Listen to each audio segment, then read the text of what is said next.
We turn now to a story that may not come as much of a surprise. We're still paying a lot more for everything.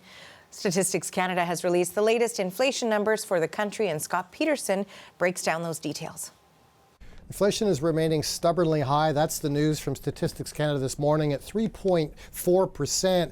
That's our new annual inflation rate for the month of December. That's a little bit higher than it was in November, and it shows that there's a broad-based amount of things that Canadians all need to survive is still rising stubbornly high. For example, our shelter costs leading the way. Take a look at some of the details from Statistics Canada just this morning. We're looking at rental costs, for example. Anybody out there in the rental market knows how precious it is to find a unit, never mind how much more you're spending this time over last year. Up 7.7% on the average rent across Canada. Mortgage costs as well are rising, with anyone having to refinance their mortgage at a substantially higher rate. But the list goes on as far as how much more we're paying for food. That remains stubbornly high at 4.7%, same as it was the month before, but certainly eating into people's pocketbooks from month to month. Passenger vehicles also at almost 2.5%, with gasoline prices reversing themselves up a little bit for the year at 1.4%, and reversing themselves from negative to positive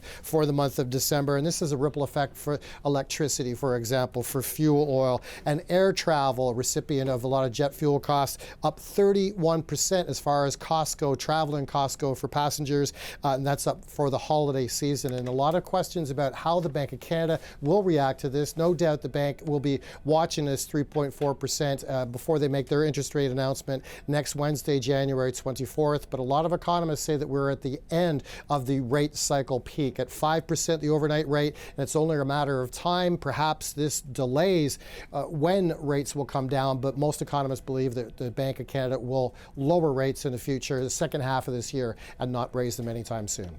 Scott Peterson, CBC News, Toronto.